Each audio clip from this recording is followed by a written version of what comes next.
Assalamualaikum warahmatullahi wabarakatuh. Baiklah, pada kesempatan kali ini saya akan menjawab beberapa pertanyaan mengenai tentang pencemar atau polutan.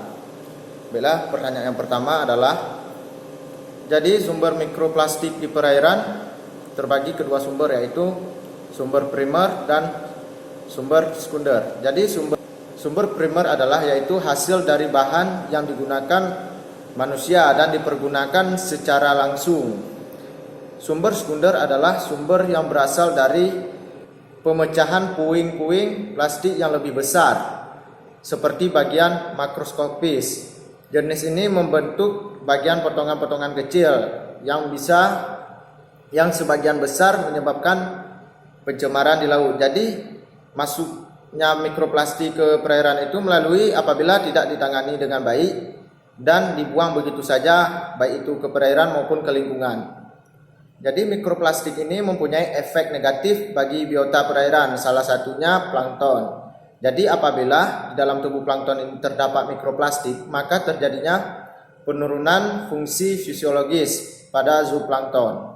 Dan karena zooplankton ini sangat penting di dalam ekologis, sangat dimungkinkan terjadinya transfer mikroplastik melalui rantai makanan. Bahkan bisa juga masuk ke dalam tubuh manusia melalui rantai makanan maupun jaring-jaring makanan. Untuk pertanyaan nomor 2 adalah, jawabannya benar karena ikan mempunyai insang, suatu organ yang bersentuhan langsung dengan perairan.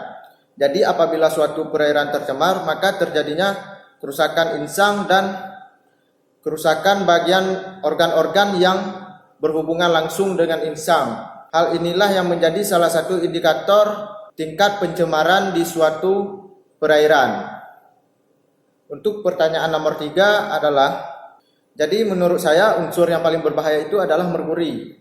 Karena dari beberapa penelitian dengan jumlah yang sangat dengan konsentrasi atau dosis yang sedikit, merkuri dibandingkan dengan logam lain, merkuri dapat menyebabkan perubahan tingkah laku, kerusakan jaringan, bahkan sampai dengan kematian.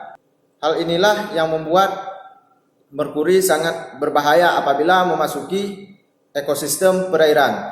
Untuk pertanyaan nomor 4 adalah, jadi untuk menganalisis kesehatan sungai dapat dilakukan dengan 3 cara, yaitu menganalisis atau mengukur parameter fisik, kimia, dan menganalisis secara biologi.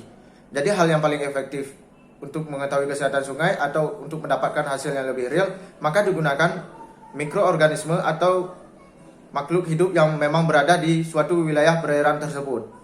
Jadi makhluk hidup tersebut dijadikan bioindikator. Jadi dalam pemilihan makhluk hidup dalam pemilihan spesies yang dijadikan bioindikator ini harus memiliki beberapa karakteristik, yaitu yang pertama mudah diamati, diidentifikasi, dan bisa diawetkan atau disimpan.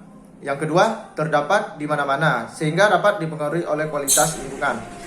Yang ketiga, spesies bioindikator harus memiliki sensitivitas yang tinggi terhadap perubahan lingkungan. Namun, daya tahan untuk menahan beberapa variabilitas dan mencerminkan respon yang baik secara umum. Yang keempat, spesies bioindikator memiliki siklus hidup yang panjang, memungkinkan diuraikannya perubahan yang bersifat sementara akibat gangguan yang terjadi. Yang terakhir atau yang kelima, dapat mewakili sumber data untuk menilai kondisi lingkungan dalam indeks biotik atau pendekatan multimetrics. Mungkin hanya sekian saja. Assalamualaikum warahmatullahi wabarakatuh.